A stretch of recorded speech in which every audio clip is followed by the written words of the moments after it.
Probably technology. Technology has always been a blessing and a curse.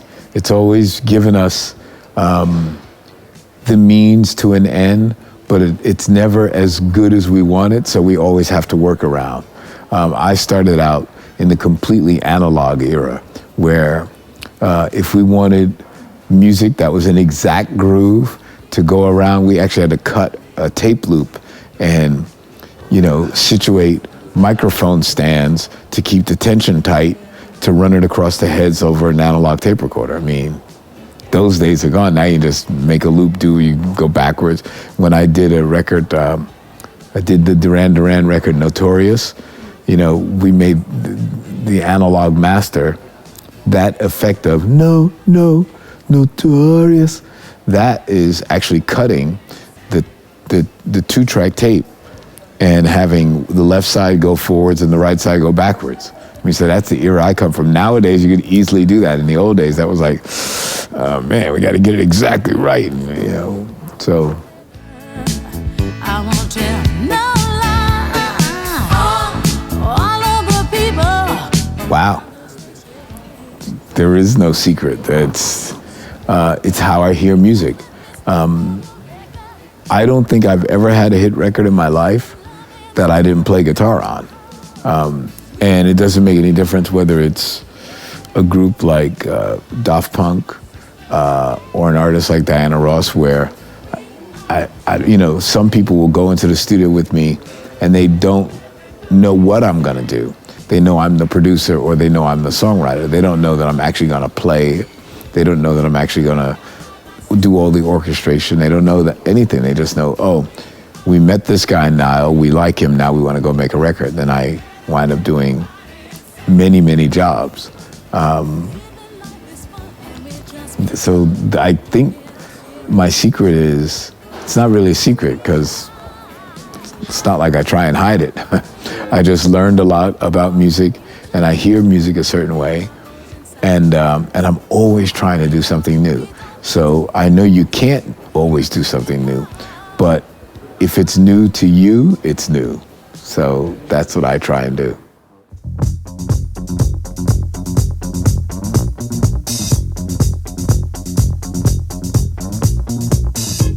It's famous to me. Yeah. Can you tell us something about that guitar? Yeah, it's a 1959 Fender Stratocaster. It was a 1959 neck with a 1960 body. So I always call it a 59/60 because it's half and half. When I think about my instrument, I don't know what part of it is the most important. Fender is now making a replica of it, and they're trying to make it sound exactly the same. And we've been working on this for years. And just about 3 weeks ago, I told them that it seems like one of the biggest factors in the way my guitar sounds is the actual overall mass of the guitar. It almost, not only does it have to be the same dimensions, but the weight of the guitar has to be exactly the same. Because, the way that I proved this was I took electronics. They had 3 different sets of electronics, and they put it in my guitar. 2 out of the 3 sounded really good, almost exactly as my electronics that are in it. But 1 of the 3 didn't sound good. So what does that say to me? That sounds that you can almost put any electronics in there that's close to my electronics and it'll sound right. But when we took my electronics and put it in their guitar that they made that was supposed to be like mine, none of the electronics sounded right. So we'll get it right sooner or later, but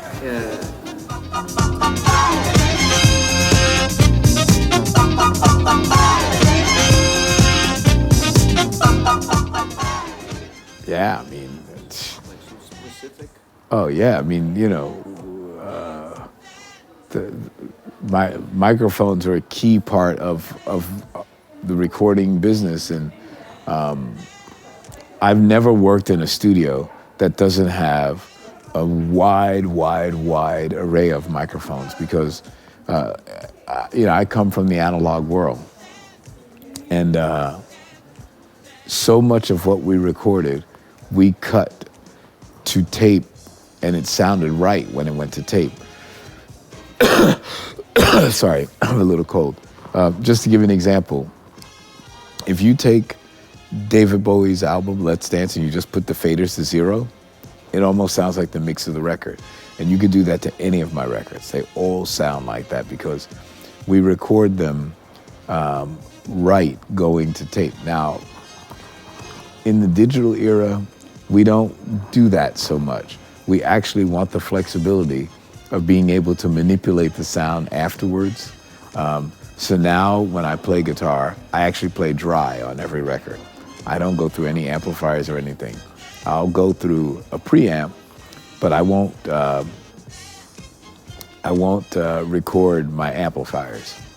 And that's because I want to reamp them. Because depending upon the timbre of the other sounds that we decide to use later on, I want my guitar to fit perfectly in the record. And the problem is that if I record my guitar first, then people are forced to work around me. If I have a sonic representation of that instrument, that's going to force other instruments to have to conform.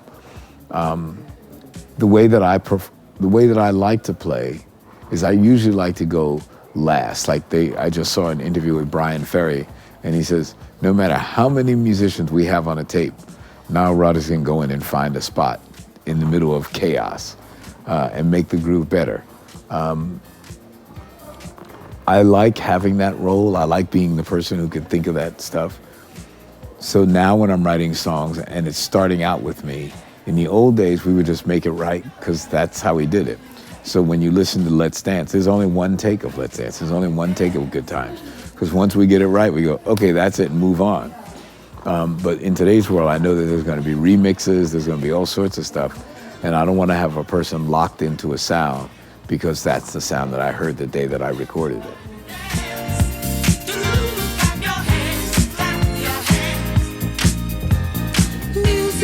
Oh yeah, sure. Yeah, I mean, I have a whole collection of gear that goes all the way back to. If you look in my locker, we have everything that goes back to the earliest, micro Moog. I have a micro Moog in my closet. I have micro Moog, Juno, Prophet. I have new versions of Prophet 5s. I have, and as far as modeled, so I'm talking all the real actual units. So I have the real, Juno 60s, a real Prophet 5, a real Micro Moog, a real Mini Moog. I have the actual real ones. I have the real Yamaha CS80. I mean, the real one weighs 80 gazillion pounds. I have all that stuff in the library, in my locker. But then when it comes to modeled synths, we have every modeled synth you can think of. We have modeled Mellotrons, we have modeled everything. So all of the great analog and even some of the digital synths that we love, I have the real ones. I still have, I can't believe it. When people come to my house, I have, DX7s. I have everything. We have every single thing. Some things we've had modified. I have a Mini Moog that's been modified to read MIDI and spit out MIDI and stuff like that. But it really is a real Mini Moog. I have I can't think of a synth that we don't have. Either we have the real one or we have a modeled version. I have every Casio ever made, like every one. You come to my house, you see CZ this, CZ. I mean, every one. It's like it's almost a joke, because I have synths that when they came out, we hated them, and now everybody loves them.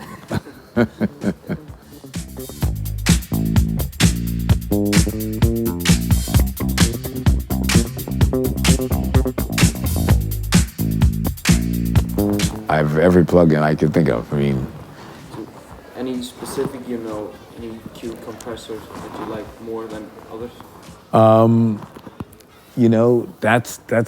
That's a tricky question because I still like our old compressors, and because I have all that stuff, I mean, I have everything. I still have everything. I have my Neve compressors. I have LA2. I mean, I have everything. So either I have the real ones, like I said, or we'll get we'll get the software versions. And some of the software versions are amazing. They really sound like the other day we were laughing at the what's the Roland Space Echo, but not the real Roland Space Echo, the software version. And in the old days, the real Roland Space Echo, every time you would use it, you push in all the buttons. And even on the software version, we push all the buttons in because that's how it works. And it sounds exactly the same. We were laughing because it's like if you don't use all the buttons pushed in, you don't like it. And we always would say, what is it doing? I don't quite know, but if you take it off, you can tell the difference. Yeah.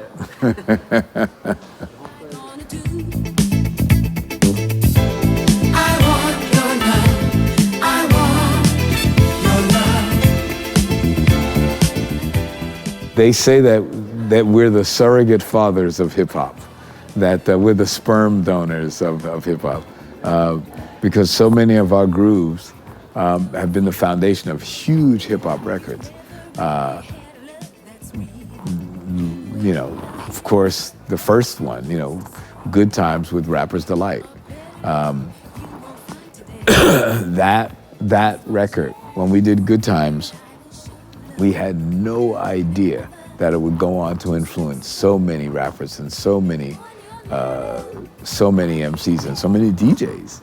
I mean, that track, probably more than any other Chic track, has done more for our careers in the secondary world than any other track. I mean, Good Times is everywhere.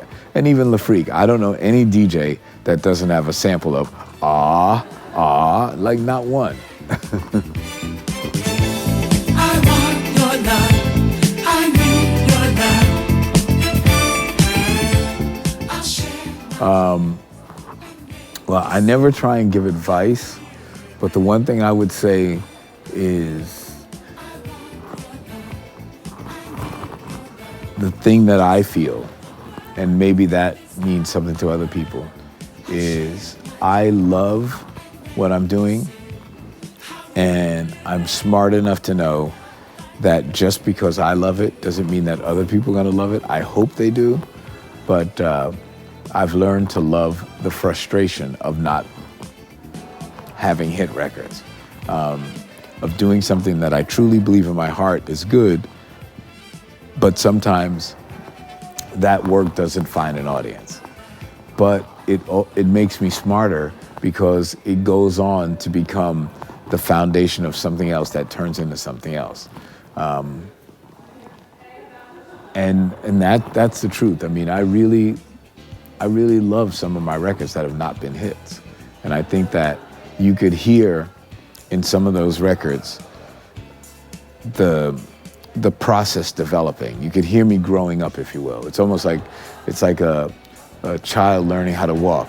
You can see me taking baby steps, and all of a sudden I can get it and I can start running, and then it becomes, Let's Dance, or it becomes, Like a Virgin, or in the case where someone else can hear a part of my music and take it and sample it and turn it into another song, like Mojo did with Lady. Like, that was a song that I loved, but we couldn't find an audience.